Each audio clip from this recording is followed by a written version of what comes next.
Radhe Radhe friends. आज हम वैशाख माह की एकादशी की व्रत कथा सुनेंगे। कथा के अनुसार प्राचीन काल में नर्मदा नदी के तट पर मानधता नामक राजा राज्य करता था। वह अत्यंत दानशील तथा तपस्वी था।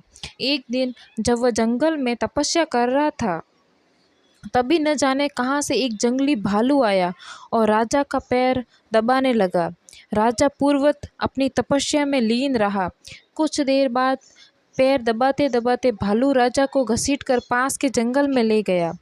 राजा बहुत घबराया, मगर तापस धर्म अनुकूल उसने क्रोध और हिंसा न करके भगवान विष्णु से प्रार्थना की और करुण भाव से भगवान विष्णु को पुकारा।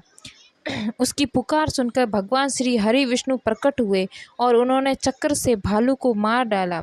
राजा का पैर भालू पहले ही खा चुका था। इससे राजा बहुत ही शौक में था।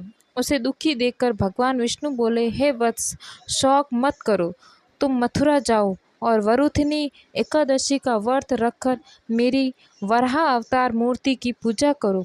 उसके प्रभाव से पुनः सुदृढ़ अंगों वाले हो जाओगे। इस भालू ने तुम्हें जो काटा है, ये तुम्हारे पूर्व जन्म का अपराध था। भगवान की आज्ञा मानकर राजा मांदता ने मथुरा जाकर श्रद्धापूर्वक वरुथिनी एकादशी का व्रत किया। इसके प्रभाव से राजा शीघ्र ही पुनः सुंदर और संपूर्ण अंगों वाला हो गया। जो भी व्यक्ति भय से पीड़ित है, उसे वरुथिनी एकादशी का व्रत रखकर भगवान विष्णु का स्मरण करना चाहिए। इसी एकादशी के प्रभाव से राजा मांदता स्वर्ग गया था। इस व्रत को करने से समस्त पापों का नाश होकर मोक्ष मिलता है। इस कथा का महत्व है कि मान्यता है कि वरुथिनी एकादशी का फल 10,000 वर्ष तक तप करने के बराबर होता है। कुरुक्षेत्र में सूर्य ग्रहण के समय एक मन स्वर्ण दान करने से जो फल प्राप्त होता है, वही फल वरुथिनी एकादशी के व्रत करने से मिलता है। वरुथिनी एकादशी के व्रत को करने से मनुष्य इस लोक में सुख भोगकर परलोक में स्वर्ग को प्राप्त होता है। शास्त्रों में कहा गया है कि हाथी का दान घोड़े के दान से श्रेष्ठ होता है। हाथी के दान से भूमि दान, भूमि के दान से तिलों का दान, तिलों के दान से स्वर्ण का दान तथा स्वर्ण के दान से अन्न का दान श्रेष्ठ होता है। अन्न दान के बराबर कोई दान नहीं होता है। अन्न दान से देवता, पितर और मनुष्य तीनों तृप्त होते हैं।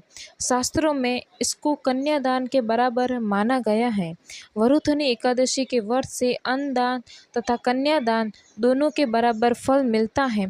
जो मनुष्य लोभ के वश में होकर कन्या का धन लेते हैं, वे प्रलय काल तक नरक में वास करते हैं या उनको अगले जन्म में बिलाव का जन्म लेना पड़ता है। जो मनुष्य प्रेम एवं धन सहित कन्या का दान करते हैं, उनके पुण्य को चित्रगुप्त भी लिखने में असमर्थ है। उनको कन्यादान का फल मिलता है। इस एकादशी के प्रभाव से राजा मांदता को स्वर्ग मिला था। मान्यता है कि जो मनुष्य विधिवत इस एकादशी व्रत को करते हैं, उनको स्वर्ग लोक की प्राप्ति होती है। इसका फल गंगा स्नान के फल से भी अधिक होता है। इस व्रत के महात्म्य को पढ़ने से 1,000 गोदान का फल मिलता है।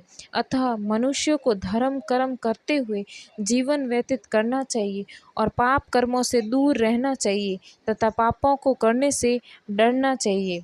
वीडियो अच्छा लगे तो लाइक करें, शेयर करें। धन्यवाद।